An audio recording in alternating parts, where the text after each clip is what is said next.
இப்போ வந்து வெயில் வந்துடுது. நம்ம எல்லாரும் வந்து வத்தல் சீசனில் இறங்கியிருப்போம். அதேமாரி நானும் வந்து இன்றைக்கி ஆரம்பிக்க போகிறேன். நேற்று கொஞ்சம் வெயில் கம்மியாக இருந்தது, இன்றைக்கி வெயில் நல்லா இருக்குன்னு போட்டிருந்தான்.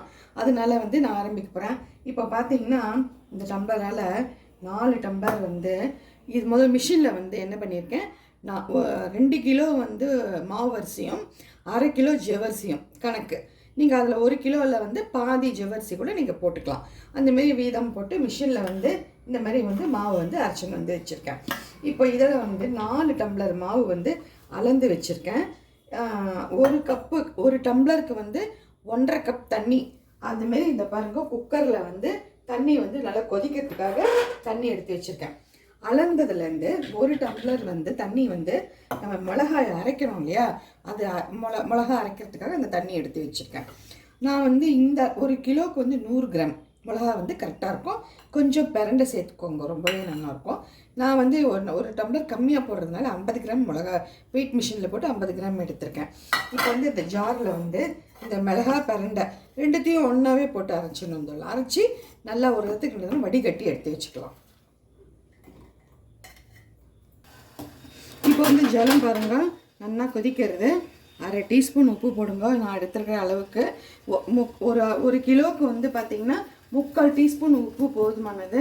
உப்பு வந்து எப்போவுமே வடாத்துக்கெலாம் வந்து கம்மியாக தான் இருக்கணும், நம்ம சாதத்துக்கு கூட தொட்டு சாப்பிட்றதுனால.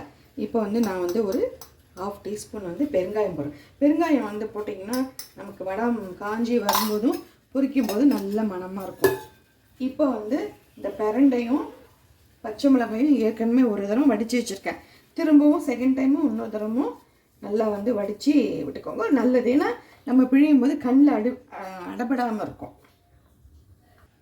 இப்போ பாருங்கள், இந்த ஒரு கொதி சொல்லுவோம் இல்லையா, ஒரு கொதி வந்தால் போகிறோம். அதுக்கப்புறம் நம்ம வேகத்துக்கு அதுக்கெலாம் டைம் எடுக்கிறதுக்கு போது அந்த பச்சை வாசனைகள் இருக்காது. இப்போ கொஞ்சம் கொஞ்சமாக இந்த மாவு வந்து தூவிட்டு கலருங்க. இல்லை ஆற்றுல யாராவது ஹெல்ப்புக்கு இருந்தால் அப்படின்னா அந்த அவளை போட சொல்லி கலந்துக்கலாம். இப்போ பார்த்தீங்கன்னா நான் விட்ட தண்ணிக்கும் நம்ம அளவு கரெக்டாக இருக்கணும். மெஷர்மெண்ட் ரொம்ப முக்கியம், அப்போ தான் கரெக்டாக வரும். இப்போ பார்த்தீங்கன்னா நல்லா கலந்து விட்டுட்டு இதை வந்து நம்ம ப்ரெஷர் பேனில் நான் பண்ணியிருக்கேன். அதனால் மூடி போட்டு வெயிட் வாஷர் எல்லாமே போட்டு ஒரு 5 நிமிஷம் மூடி வைங்க. அதுக்கப்புறம் திரும்பவும் கலந்துட்டு ஒரு பாத்திரத்தில் தண்ணி தொட்டு நம்ம அந்த மாவை தொட்டு பார்த்தோன்னா ஒட்டலைன்னா வெந்துருத்துன்னு அர்த்தம். அப்படி இல்லை இன்னும் 2 நிமிஷம் 3 நிமிஷம் மூடி வைக்கலாம். இப்போ வந்து நான் வெந்துடுத்து நான் உங்களுக்கு காட்டுறேன் பாருங்க. ஆஃப் பண்ணிட்டேன் அடுப்பேன். இப்போ வந்து இந்த மாதிரி பேன் தான் கரெக்டாக இருக்கும். அதிகமாக போடுறவா குக்கரில் யூஸ் பண்ணிக்கலாம். இங்கே பார்த்தீங்கன்னா சூடுனால தண்ணி தொட்டு பார்க்குறேன். இந்த பாருங்க, துளி கூட ஒட்டலை. இதுதான் கணக்கு. இது வந்து ஒரு 5 நிமிஷம் இதை வந்து க்ளோஸ் பண்ணி வச்சிடலாம். நல்லா இது இந்த சூட்லேயே அடுத்தது இன்னும் கொஞ்சம் வேக்காடு வரும். இப்போ பாருங்கள், 2 லெமன் எடுத்து வச்சுருக்கேன். இது வந்து நல்லா ஆரஞ்சு சைஸு கிடச்சிருக்கு. சாறு நல்லா தூக்கலாக இருந்ததுன்னா நம்ம பொரித்து சாப்பிடும்போது அந்த புளிப்பு உப்பு கரெக்டாக இருக்கும். இது ஆறினோடனே ஒரு கிலோவுக்கு வந்து 2 பழம் பிழிஞ்சால் ஓரளவு கரெக்டாக இருக்கும்.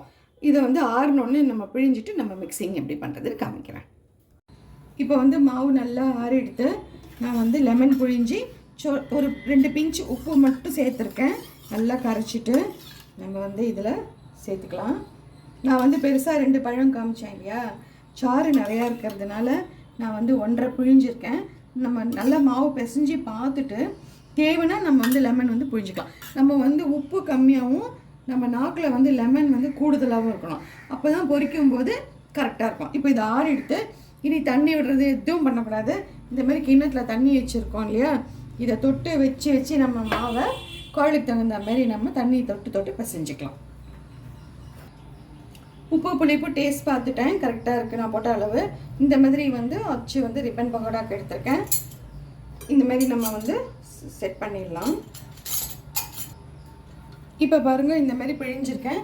சப்போஸ் உங்களுக்கு வந்து புழியறது கஷ்டமாக இருக்குது அப்படின்னா கொஞ்சமாக தண்ணி தெளித்து லைட்டாக தண்ணி தெளித்து நீங்கள் வந்து கொஞ்சம் தளர்த்திக்கலாம் மாவை. இப்போ பார்த்தீங்கன்னா இந்த மாதிரி வந்து அழகாக நான் வந்து 2 ட்ரே இதான் மாடியில் எங்களுக்கு வைக்கிறது ஈஸி. கிளாத்தெல்லாம் எங்களுக்கு சரி வராது. அதனால் வந்து நான் போட்ட அந்த 4 டம்ளருக்கு 2 ட்ரே வந்திருக்கு. நல்லா பட்டையாக வந்திருக்கு பாருங்கள். ஃபஸ்ட்டு ஒரு குழல் புழிங்கும் போது கொஞ்சம் ஹார்டாக இருந்தது.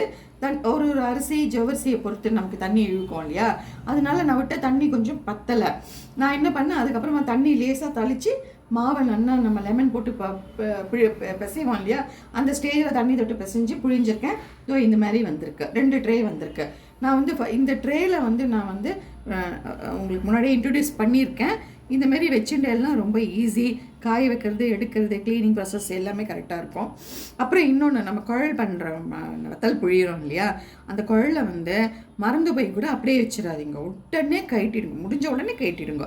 ஊற வைக்கிறது கூட நீங்கள் எப்போனாலும் ஊற வச்சுக்கோங்க. ஆனால் கட்டுறது மட்டும் உடனே கட்டிடுங்க. அப்படியே தண்ணிக்குள்ளே போட்டாலும் அப்புறமா கட்டினாலும் வத்தல் மாவு இல்லையா, ஜவ்வரிசியும் அரிசியும் மாவும் கலந்துட்டு அப்படியே ஒரு டைட்னஸ் கொடுத்துரும். அப்புறம் கடையில் தான் கொண்டு போய் அதை கட்டுற மாதிரி ஆகிடும். அது மட்டும் கொஞ்சம் ஞாபகம் வச்சுக்கோங்க. இது காஞ்சி வந்தோடனே உங்களுக்கு காமிக்கிறேன். நம்மளோட ரிப்பன் பகோடா வடம் போட்டோம் இல்லையா, காஞ்சி வந்துடுது. இப்போ எண்ணெய் வச்சுருக்கேன். எண்ணெய் நல்லா காஞ்சி வந்து சிம் பண்ணிவிடுங்க. சிம் பண்ணிவிட்டு நம்ம வந்து இதை பொரிச்சிருக்கோம். எப்படி பொரியறது பாருங்க. நல்லா இந்த மாதிரி, ஏன்னா வந்து செவக்காமல் இருக்கும். ஹை இதில் வேண்டாம்.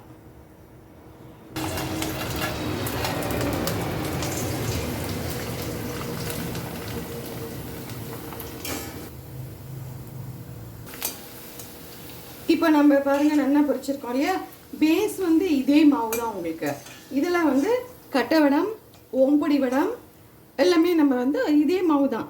ஓம்பொடிக்கு மட்டும் கொஞ்சம் தண்ணி விட்டு நம்ம கொஞ்சம் தளர்த்தியாக பசஞ்சுக்கணும். அவ்வளோதான். ஒரே மாவு வச்சு எல்லாமே பண்ணுவோம். நம்மளோட ஓம்பொடி நம்மளோட ரிப்பன் பகோடா வத்தல் ரெடி ஆகிடுது பாருங்கள். பொரிச்சிருக்கேன். இதேமாரி கரெக்டான அளவு போட்டு கரெக்டாக இருக்குது. உப்பு, காரம், புளிப்பு எல்லாமே கரெக்டாக இருக்குது.